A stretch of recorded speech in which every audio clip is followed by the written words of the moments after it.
¿cómo están? Nosotros aquí sentados y preparados para irnos en otro viaje al infinito y más allá. Y hoy lo decimos de verdad. Nos vamos a remontar al inicio del universo, a esa época en que ni siquiera se habían encendido las estrellas. Así que imagínense si nos vamos al infinito. Nos vamos a casi 14.000 millones de años atrás. Más allá no se puede ir, no existía ni el tiempo, ni el espacio, ni nada. Y lo vamos a hacer guiados por un guía de lujo. No podría haber nadie que nos llevara de mejor manera a esas épocas oscuras del universo que el físico argentino que nos visita hoy aquí en el Destape Radio, que es realmente uno de las mentes privilegiadas que están en la vanguardia, en el horizonte de la ciencia actual y cuyas predicciones y sus trabajos están siendo analizados y tratados de probar por equipos en todo el mundo. Estamos hablando del físico argentino Matías Saldarriaga. En unos momentos les voy a contar algunas anécdotas sobre Matías para que se den cuenta de la estatura de la figura que agradecemos muchísimo tenemos hoy con nosotros. Así que no quiero perder más tiempo, tenemos que aprovechar este viaje al infinito y más allá, que ya comienza. Al infinito y más allá. Al infinito y más allá. Al infinito y más allá. Al infinito y más allá. Para aprender, imaginar y soñar no hay edades. Al infinito y más allá. Ciencia, salud y tecnología. Con Nora Bar por el Destape Radio. Muy bien, y como hacemos habitualmente, les recordamos que ustedes pueden escuchar y disfrutar los contenidos del programa donde quieran y cuando quieran a través de www.norabar.com.ar. Ingresan y allí pueden escuchar en formato de audio, en formato podcast, cada uno de los contenidos del programa. Talentos, noticias, las entrevistas y por supuesto todos los programas completos del ciclo. www.norabar.com.ar. Y ahora sí, como hacemos habitualmente también, les ofrecemos nuestras vías de comunicación para que ya comiencen a participar de este programa de colección, como decimos cuando tenemos la posibilidad de tener invitados en el piso y de la talla ni que hablar de Matías Saldarriaga. Nuestro WhatsApp está activo, ustedes pueden participar con sus mensajes de audio de 15-30 segundos para que podamos compartir la mayor parte al aire. 11 25 80 93 60, 11 25 80 93 60. También, si así lo desean, nos pueden escribir vía Twitter a estas dos direcciones, @alinfinito1070 y @eldestape_radio. Siempre recuerden con el hashtag al infinito y más allá. Nora, si te parece, comenzamos con este programa de colección. Despegamos y como les decía, tenemos el lujo y agradecemos la presencia de Matías Saldarriaga, que vive en los Estados Unidos, pero está circunstancialmente en Buenos Aires. Y para contarles algunas cosas solamente sobre Matías, digámosle que en 2006, más o menos, en la primera década del siglo, recibió la llamada Beca de los Genios. Allí todos nos enterábamos de que había un físico argentino descollante en los Estados Unidos, nada menos que en el Instituto de Estudios Avanzados de Princeton, donde trabaja junto con, hay otras personas, muy poquitas, un puñado de las mentes más sobresalientes del momento. También otro argentino, Juan Martín Maldacena. Dos argentinos en una escuela, se le llaman escuela, pero donde los investigadores pueden dedicarse simplemente a investigar, no es necesario que den clases, porque están, como decíamos, trabajando en los horizontes de la ciencia actual. Bueno, a partir de allí el nombre de Matías se fue agigantando realmente, porque sus predicciones, como digo, son motivo de análisis y de escrutinio por equipos de todo el mundo. Siempre se repite y se dijo hace más o menos un año y pico, cuando se estrenó un instrumento también único en el mundo en Alto Chorrillos, en la Puna salteña, se dijo que si sus predicciones se confirman, van a ser motivo de un Nobel. Así que les presentamos a Matías, lo tenemos aquí sentado al lado nuestro. ¿Qué tal, Matías? ¿Cómo estás? Hola, ¿qué tal, Nora? Un gusto estar acá. Muchísimas gracias por acercarte. Estamos encantados, honrados, nos sentimos de que hayas venido hasta aquí, hasta la radio. Y nada menos que para hablar de algo que no puede dejar a nadie indiferente, que es justamente tu tema de estudio, que es el comienzo del universo. ¿De dónde salió todo esto? ¿Por qué existe todo lo que nos rodea y cómo fue el inicio? Los astrónomos estudian las estrellas, los agujeros negros, en fin, hay todo lo que se ve y lo que se detecta hoy. Pero antes de que se encendiera la primera estrella, hubo una época en el que, según vos nos enseñás y se sabe ya, hubo una época en que no había luz en el universo. Entonces es muy difícil estudiarlo y eso es justamente tu tema de estudio, ¿no es cierto? Sí, yo durante mucho tiempo estudié los orígenes del universo usando algo que se llama la radiación cósmica de fondo, que es lo que queda del principio del universo, cuando el universo era muy, muy caliente. Se pueden pensar que era tan caliente como el interior de una estrella, y cuanto más atrás en el tiempo uno va, más y más caliente. Así que, así como en una estrella está llena de luz, el universo estaba así lleno de luz. Y esa luz, a medida que pasa el tiempo, queda por todos lados, y entonces nos llega del principio del universo. Y hay como pequeñas claves que uno puede tratar de ver en esa luz que nos llega para tratar de entender de cómo estaba el universo en un principio y tratar de ver cómo empezó lo mejor posible. ¿Con qué aparatos se estudia esa luz como si fuera un fósil, ¿no? Un fósil residual de aquella explosión inicial que, según todas las teorías existentes, habría dado origen al cosmos tal como lo vemos hoy. Y hoy esa luz se estudia con radiotelescopios que en general ahora para que pueda hacer las mediciones bien tiene que estar en lugares muy altos y secos porque el vapor de agua en la atmósfera contamina un poco las mediciones, así que hay telescopios. Como vos nombraste, hay algo en Argentina, en Salta, hay varios telescopios en Chile, también hay telescopios en la Antártida, que la Antártida es un lugar muy alto en realidad, así que y muy seco por el frío. Y también hay satélites que se usan para hacer estas mediciones.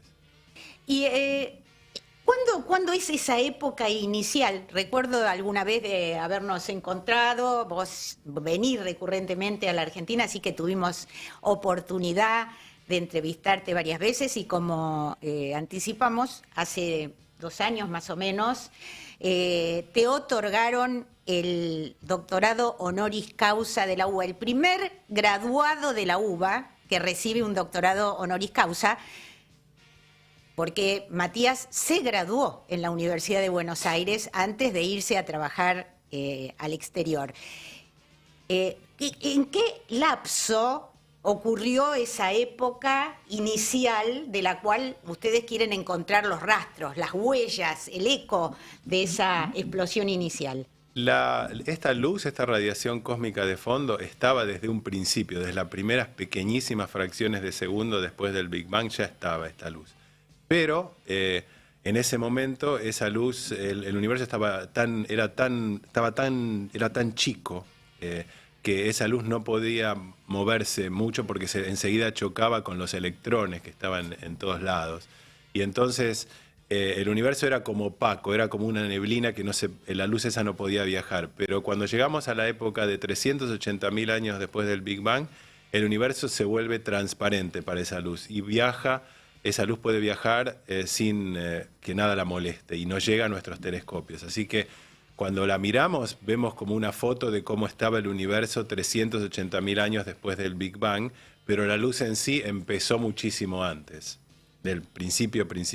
Y eso es lo que ustedes quieren estudiar, ¿no? Porque nosotros damos las noticias y además se sabe, se difunde en todo el mundo cuando se pone en marcha un nuevo telescopio. El último gran telescopio espacial fue el James Webb Telescope, que justamente lo que se dice y lo que uno se entera por las noticias es que está en un lugar, está tan lejos de la Tierra y en un lugar donde, por su óptica además, es capaz de ver hasta casi, ¿no? Casi ese momento en que se encienden las primeras estrellas.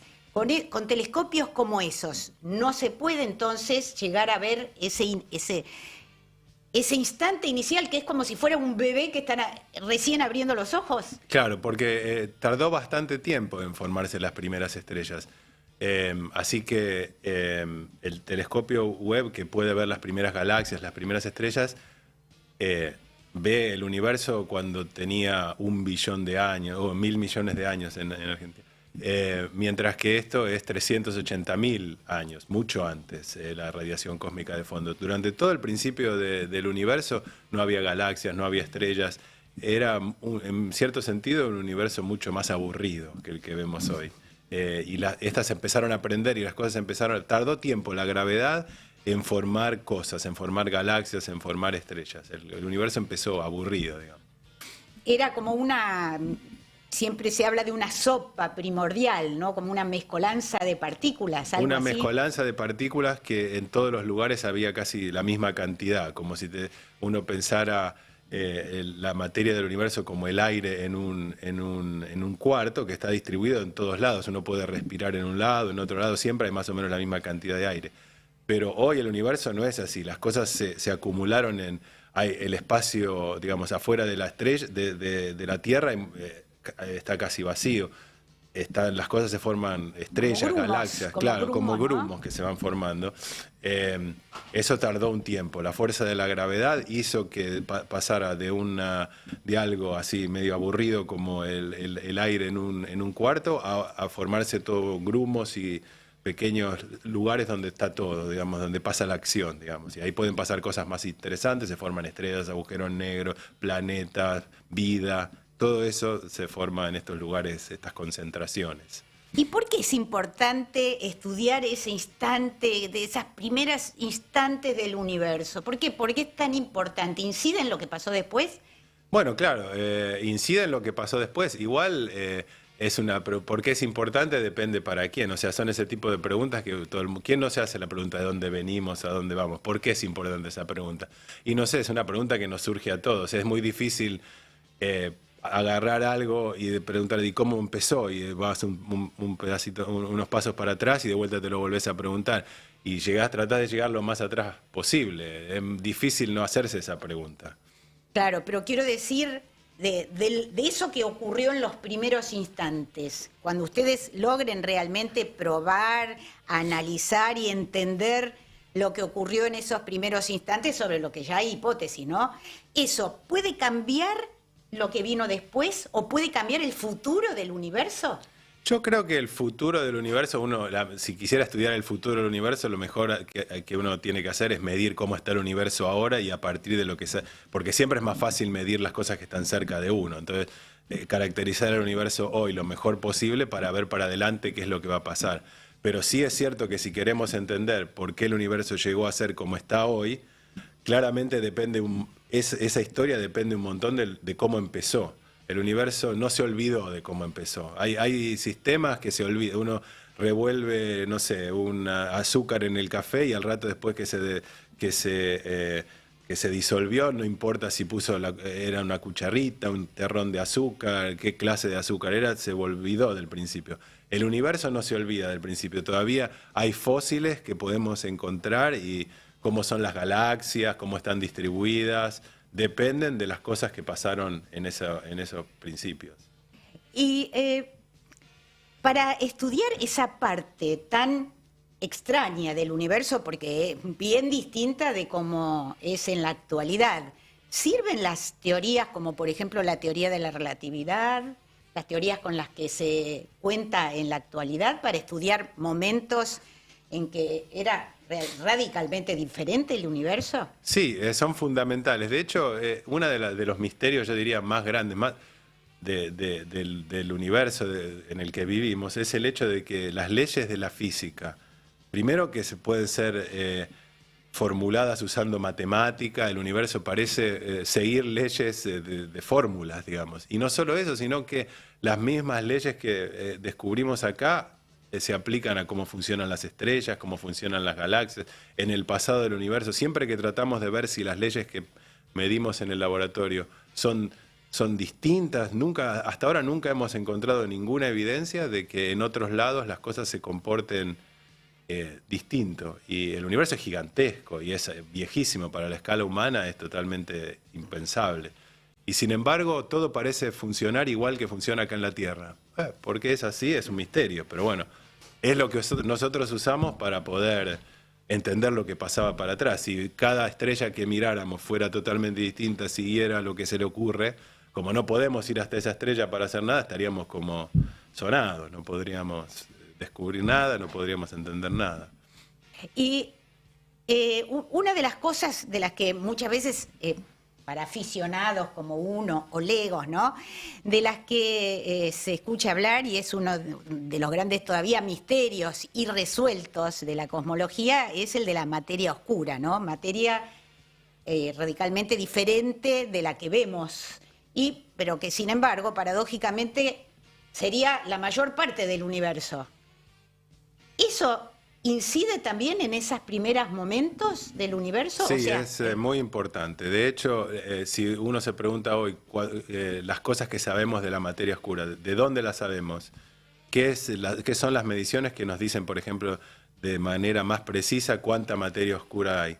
Son las mediciones de ese momento. Es más fácil inferir cuánta materia oscura hay mirando lo que estaba pasando 380.000 años después del Big Bang, con la radiación cósmica de fondo, que estudiando las galaxias cercanas. Si bien las galaxias cercanas están más cerca, son más fáciles de ver, son mucho más complicadas. Se prenden estrellas, las estrellas explotan y todo eso complican las observaciones a punto tal que hoy por hoy, estudiando el principio del universo, sabemos mejor ciertas propiedades de la materia oscura. La mayoría de las cosas que sabemos de la materia oscura vienen de ese momento, porque lamentablemente en el laboratorio todavía no la pudimos ni producir ni detectar. Supuestamente hay un viento de materia oscura que está pasando por este cuarto en todo momento, pero aunque hemos tratado, no hemos logrado capturar ninguna de esas partículas. claro, es realmente, bueno, es una de las grandes búsquedas, ¿no?, del momento.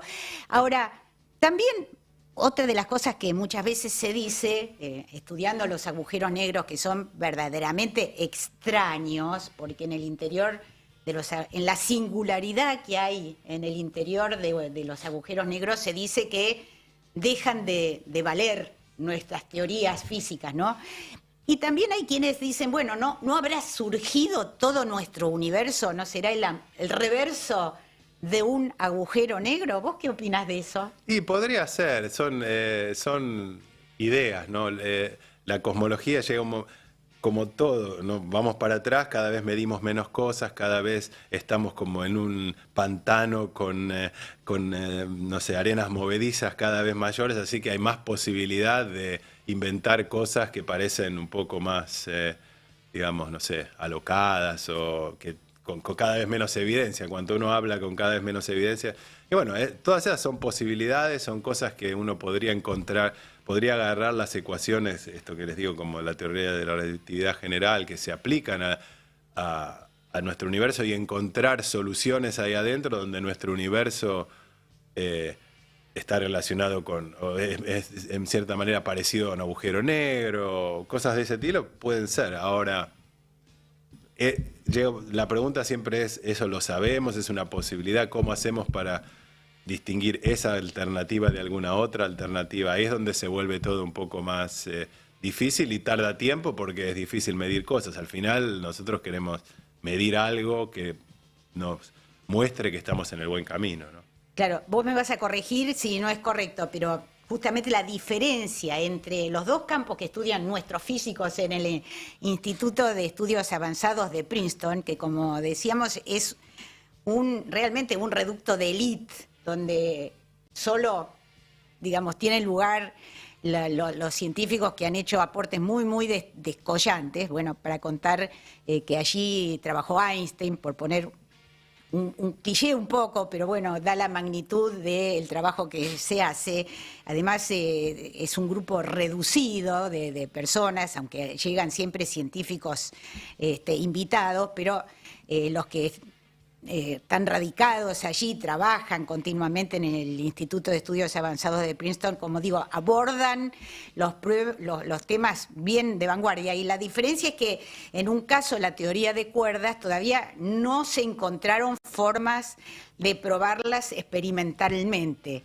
En tu caso, vos propusiste algo sobre este eco del Big Bang que nos llega, pero también cómo se podría medir. ¿Es así? Sí.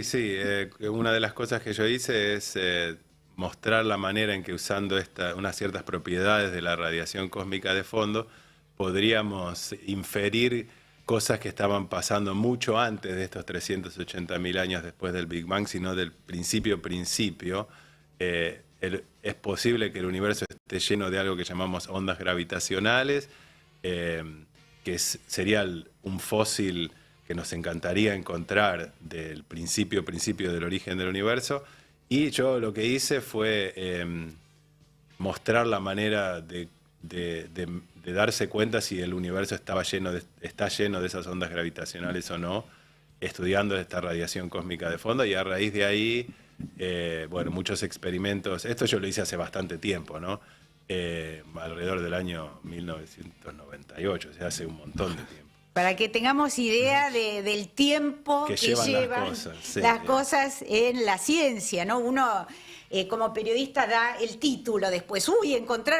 Detectaron las ondas gravitacionales, pudieron fotografiar un agujero negro, pero detrás de eso no es décadas. 1 o 2 años, son décadas, son ¿no? décadas, así que, pero hoy están todos esos experimentos tratando de hacer esa medición que nosotros dijimos con mis colaboradores que sería bueno hacer.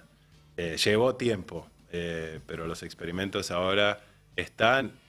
Hay algunos ahora, hay otros planeados, hay otros satélites que la gente piensa en hacer. Va a llevar otras décadas más, o sea, todo tarda. No hay que tener paciencia. Y mientras tanto, hacer otras cosas también, ¿no? Porque tampoco vamos a estar sentados esperando a ver qué pasa con eso.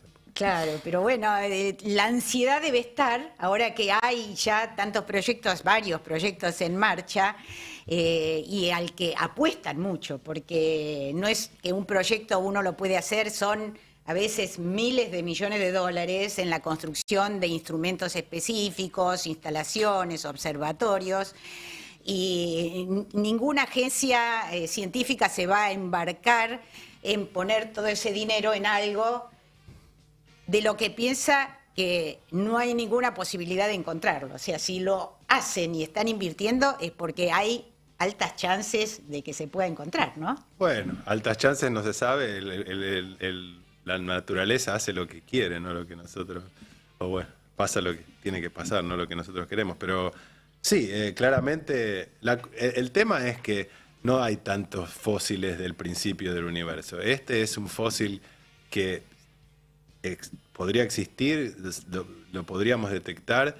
Es muy difícil no intentarlo. Es como un viaje de exploración. Si te dicen, podés, ahora que llegaste hasta acá, podés ir para allá, es muy difícil parar. No, cuando es, digamos, algo tan único que podría llegar a encontrar. Así que bueno, se tardará tiempo. Si la plata no alcanza, tardaré más décadas en hacerlo, pero es difícil pensar que como especie vamos a decir no lo vamos a tratar de hacer porque no nos alcanza la plata. Bueno, no sé. El ser humano es infinitamente curioso, al infinito, como en este programa nuestra curiosidad es infinita. Si nos das 2 minutos, vamos a comentar las noticias, algunas de las noticias de esta semana, y seguimos charlando sobre cómo se inició el universo y cómo estamos tratando los científicos, por supuesto, y científicas, de recuperar esas tenues, ese eco tenue, esos fósiles que quedaron de ese momento inicial. Extra, extra. Lo más destacado de la semana en ciencia, salud y tecnología. Sin fake news ni metaverso, ¿eh? Ahora, noticias al infinito y más allá.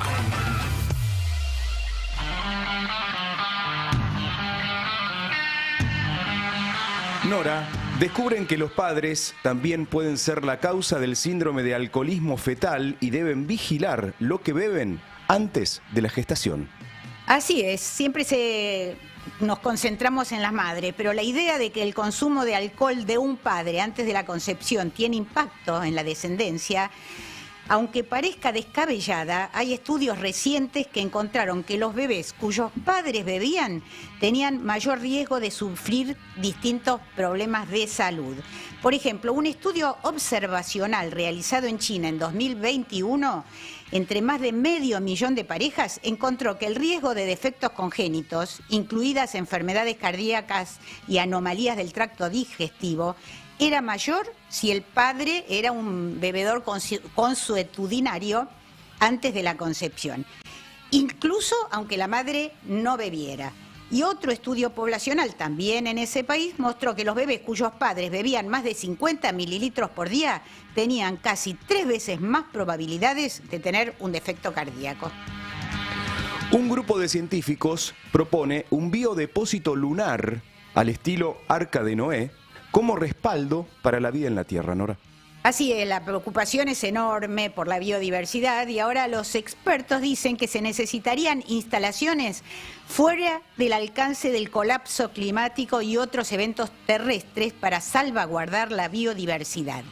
Con miles de especies en peligro de extinción, idearon un plan de novela.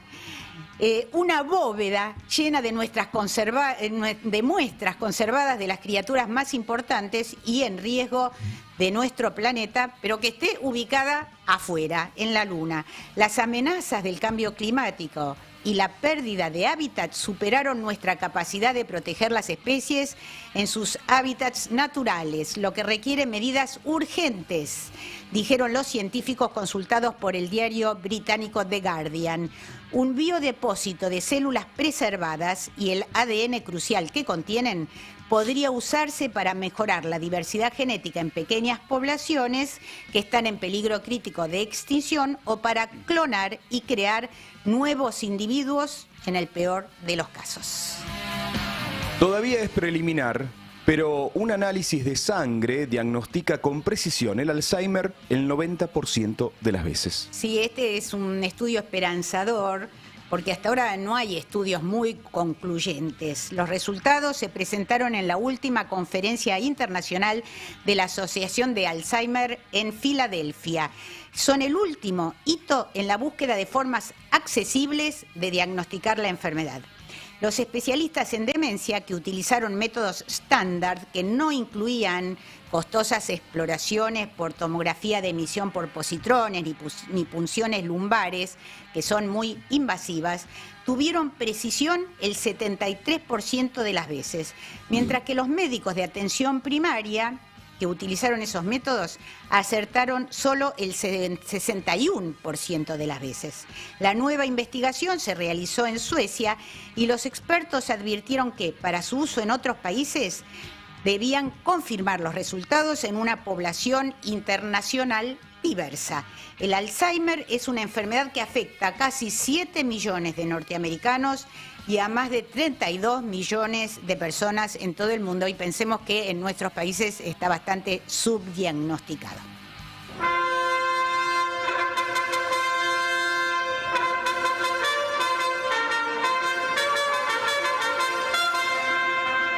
¿Sabías que...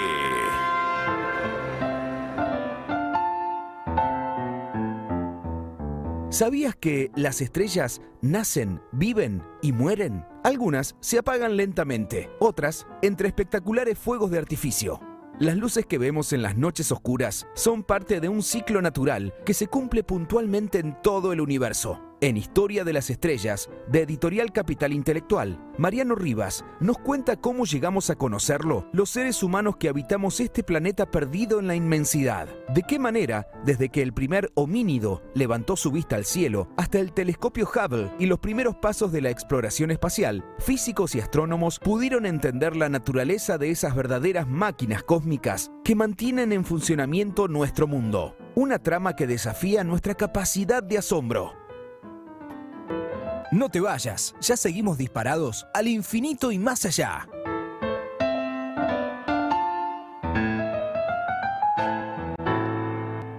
Eso, esta recesión. Y tecnología al infinito y más allá con Nora Bar.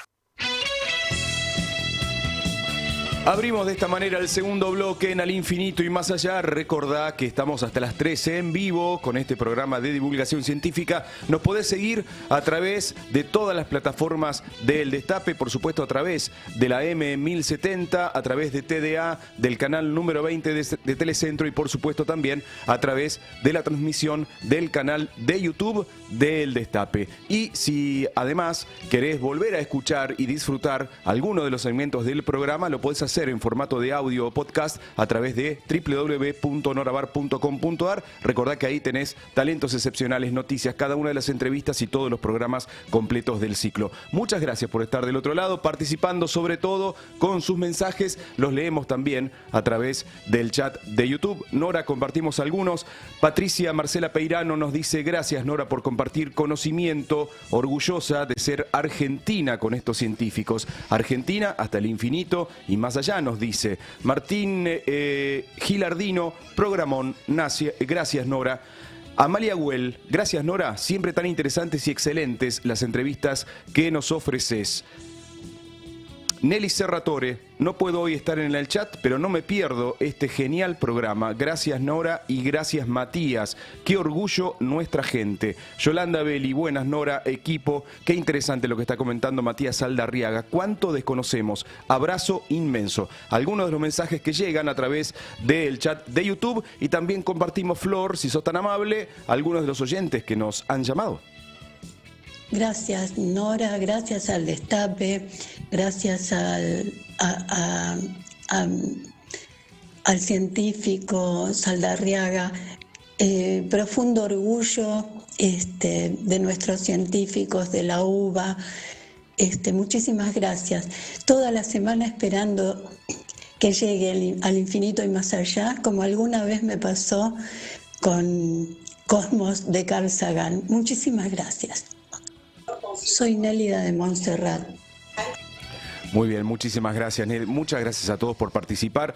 Los que todavía no lo hicieron y quieren hacerlo, recuerden que están nuestras vías de comunicación activa. Pueden dejarnos sus mensajes al 11 25 80 93 60. 11 25 80 93 60. También a través del chat de YouTube o vía Twitter en alinfinito @1070 y @alinfinito 1070 y también en el Destape_radio. Nora, si te parece, continuamos con este programa de colección junto a Matías Saldarriaga. Así es, como dice Sebastián, esperemos que sea un programa de colección y que además dentro de 3 o 4 años podamos decir, funcionó y se detectaron estas trazas, esta huella, este eco que viene del inicio del universo. Les cuento, así a nivel de chisme, que hace más de una década un colega de Matías, Mariano Sigman, se sentó porque él vino a dar una conferencia a la UBA y me dijo, mira, gran parte de la física actual está tratando de probar las predicciones de Matías. Si lo hacen, va a ser el próximo Nobel. Y así se repite continuamente, para que tengan una idea de la importancia de lo que son estos estudios y la posibilidad de ver desde la Tierra, desde un minúsculo grano de arena en el océano cósmico, para volver a Carl Sagan, como decía nuestra oyente, Nélida, a la que le agradecemos muchísimo el mensaje, como a todos los que nos escriben o nos dejan algo grabado, desde esta una mota de polvo en el océano cósmico, que podamos estudiar qué ocurrió hace 14.000, casi 14.000, 13.400 millones de años, allí en el comienzo de todo lo que hoy vemos. Y entonces seguimos con Matías Saldarriaga, físico argentino, que trabaja en el Instituto de Estudios Avanzados de Princeton. Y queremos preguntarte, Matías, mencionamos que, así como en otros lugares, hay en la Argentina, estamos con la posibilidad de trabajar en el horizonte de la ciencia actual con un instrumento que se inauguró hace un poquitito más de un año en la Puna salteña, a 4.800 millones de altura, metros de altura, perdón. Tuve la suerte de participar de la inauguración y les puedo decir que tuvimos que subir, estar un ratito y bajar porque la mitad de la comitiva estaba sufriendo los efectos de la falta de oxígeno, así que había varios enfermeros y enfermeras ahí asistiendo a los que flaqueábamos, y después, bueno, todo un camino de vuelta bastante sobre piedras, así, difícil. Así que un lugar muy difícil para la logística, pero se montó allí un instrumento único que surgió de una colaboración internacional con Francia e Italia, pero que confiaron a la Argentina, y que está dedicado y se diseñó para probar justamente estas predicciones que, como vos nos explicabas, Matías, se hicieron hace 2 décadas o más todavía de 2 décadas. ¿Qué es lo que estudia el Observatorio CUBIC y qué es lo que tiene que buscar para poder probar que eso que vos publicaste en papel realmente es tal cual lo concebiste en tu cabeza? Bueno, a ver, vamos a tratar de explicarlo porque tiene varios pedacitos, pero lo que trata de medir el experimento CUBIC es lo que se llama la polarización de esta radiación de fondo. Yo creo que los oyentes deben saber algo de la polarización, de usar, por ejemplo, anteojos de sol que son polarizados. Es decir, la luz cuando rebota en alguna superficie, como por ejemplo un vidrio o algo así, sale un poquito polarizada, y eso significa que uno tiene una cierta dirección en la que esa onda afecta a las cosas, y uno puede poner un filtro que mate esa parte de la luz que refleja, y por eso uno con ese filtro puede sacarle fotos a lo que está en el fondo de un charquito, algo por el estilo. O cuando está manejando, que la luz que rebota en la ruta uno no lo moleste, ese tipo de cosas.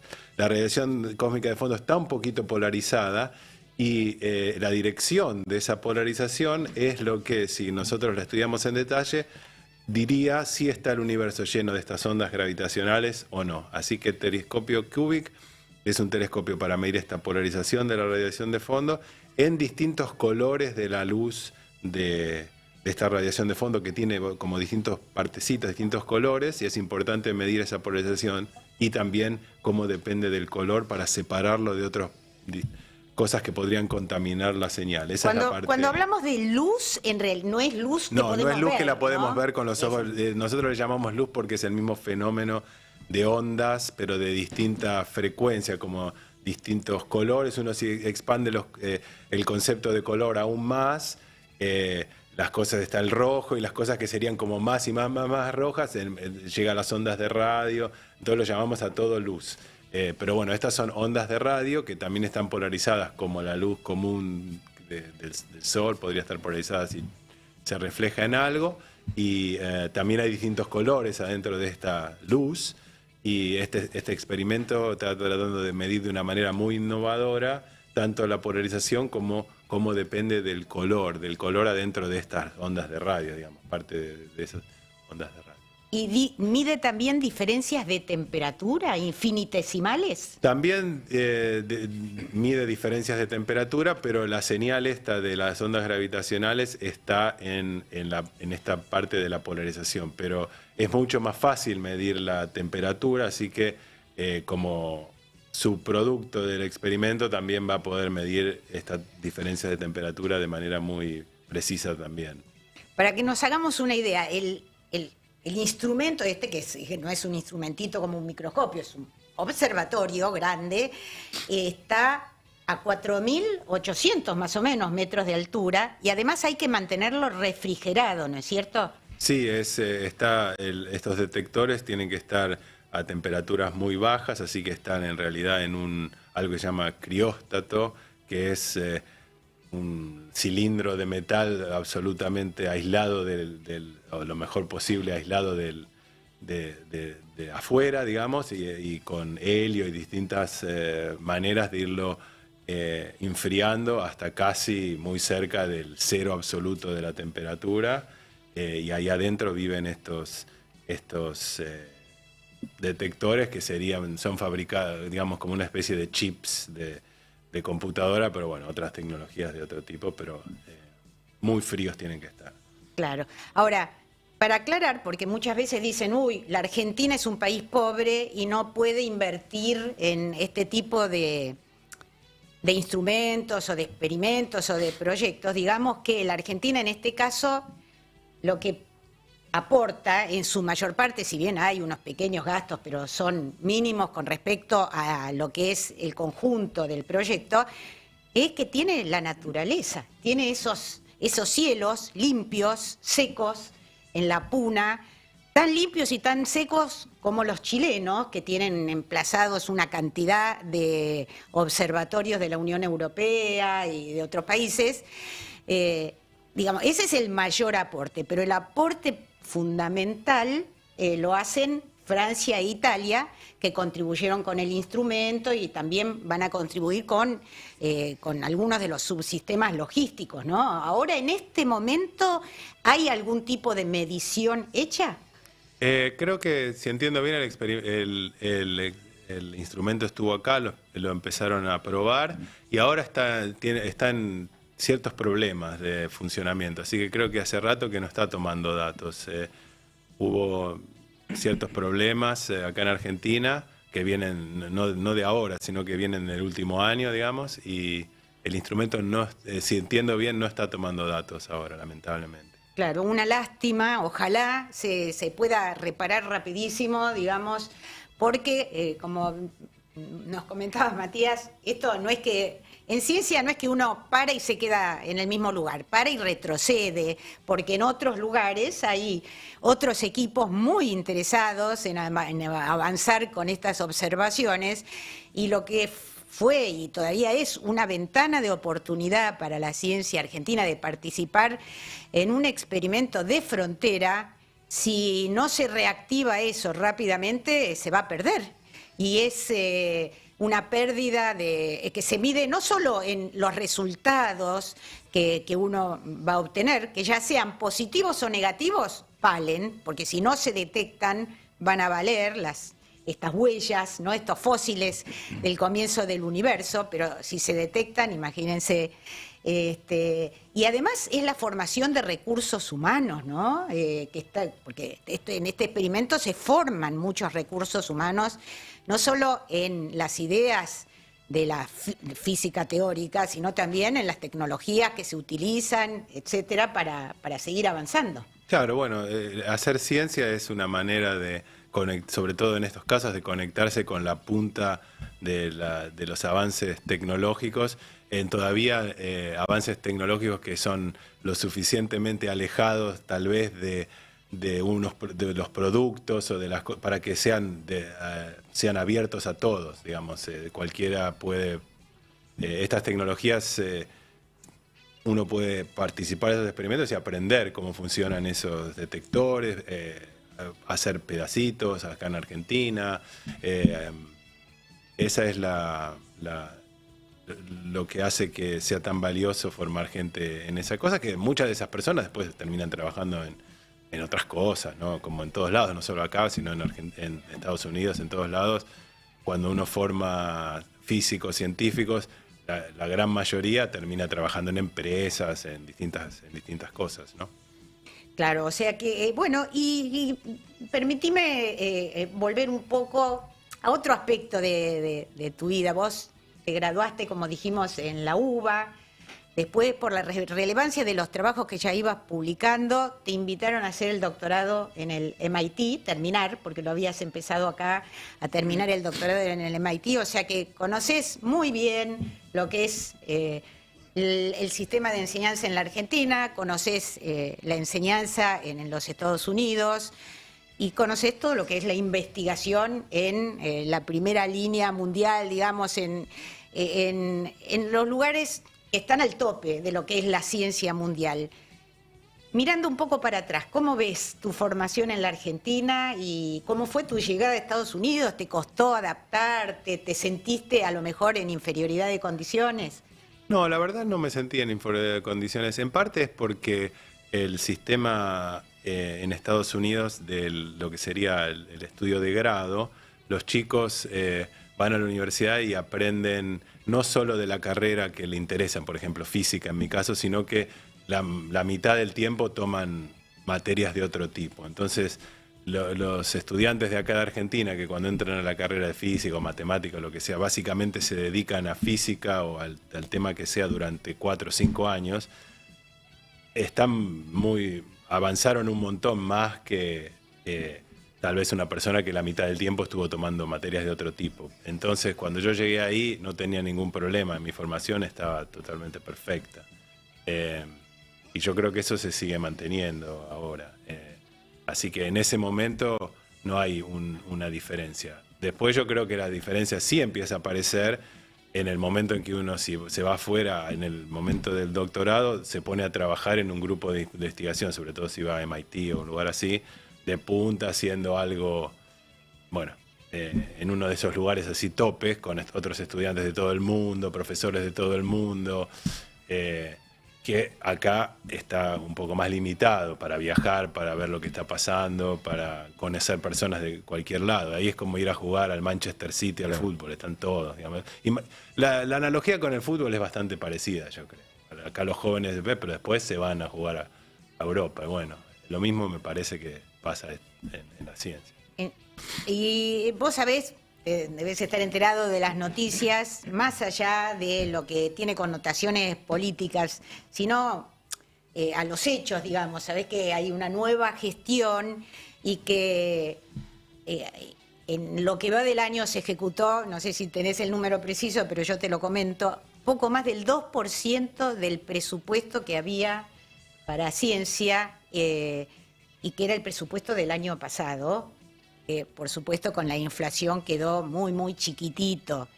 Los investigadores e investigadoras argentinas están preocupadísimos, pero hay, como decíamos recién, hay quienes dicen, no, la Argentina no tiene que hacer ciencia porque tiene problemas muy perentorios, tiene 50% de pobreza o más, lo cual es cierto, pero también uno podría decir, bueno, se invierte en ciencia un pedacito del PBI que es chiquitito, es el 0,3 y ahora va a ser el 0,2.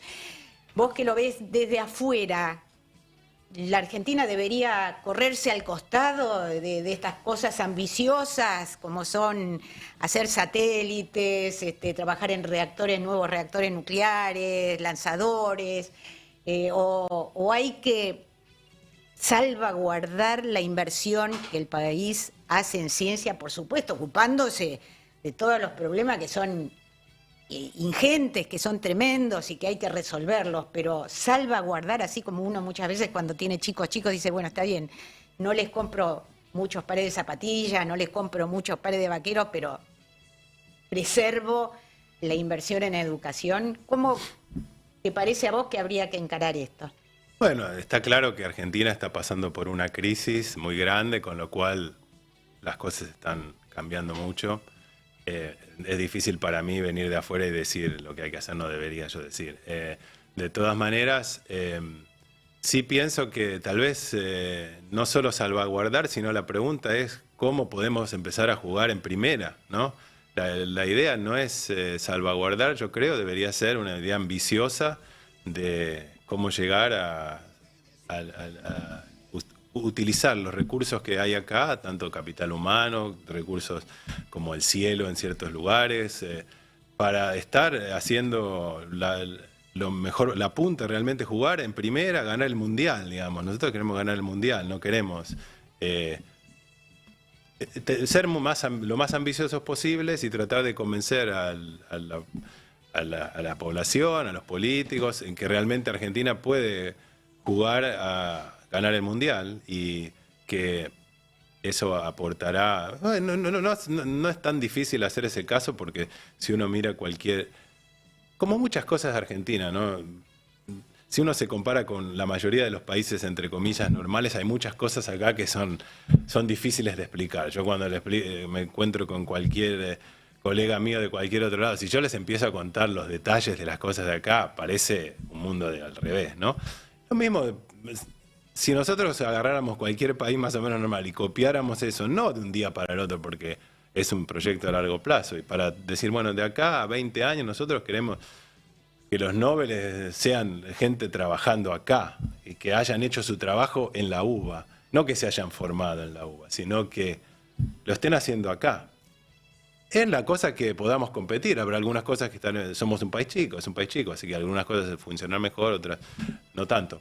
Pero eso me gustaría que fuera una visión optimista para adelante, de largo plazo, porque en definitiva para llegar a eso faltan 20 años, así que los vaivenes de los distintos políticas de un momento pasan todos, ¿no? Pero al final, para llegar hasta ahí tiene que ser una consistencia de mucho tiempo. Políticas de Estado, ¿no? Claro. Que sea la gestión que esté, que y materia prima hay, ¿no? Sí, materia prima, recursos, historia, interés de la gente. Me encantó que alguien nombrara a Carl Sagan, porque realmente si yo tuviera que decir cómo fue que yo terminé haciendo lo que estoy haciendo, el Cosmos de Carl Sagan tiene un papel muy grande. Así que todo eso, ¿no?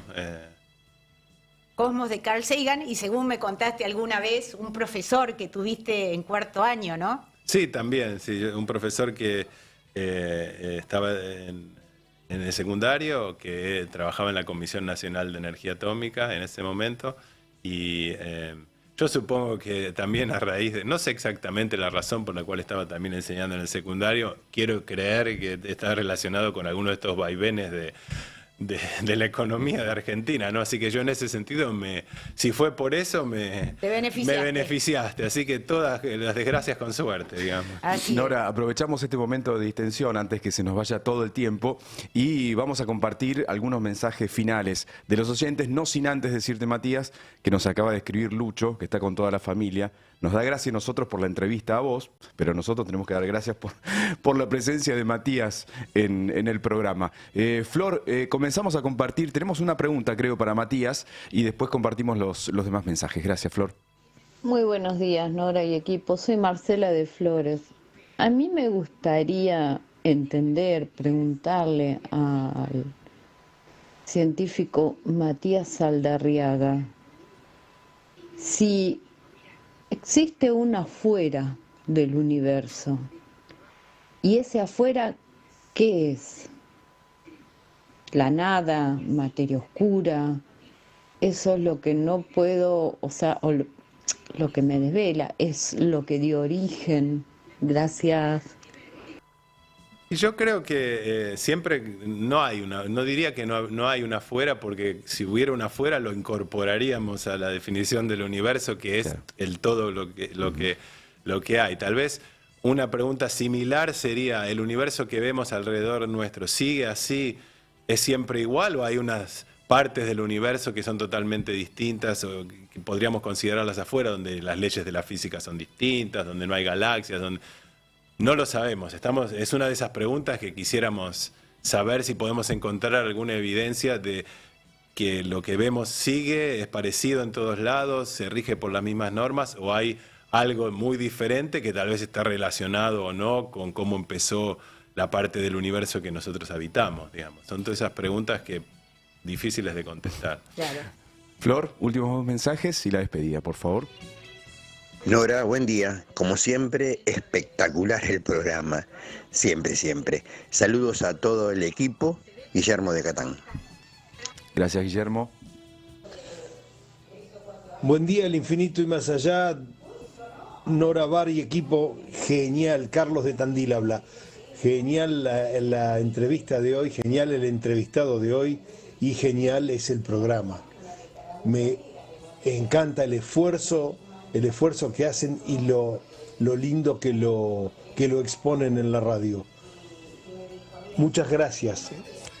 Bueno, muchas gracias a todos ustedes, como siempre les decimos, por participar, por estar del otro lado y compartir este humilde programa de divulgación científica. Nora, Matías, la despedida, muchas gracias.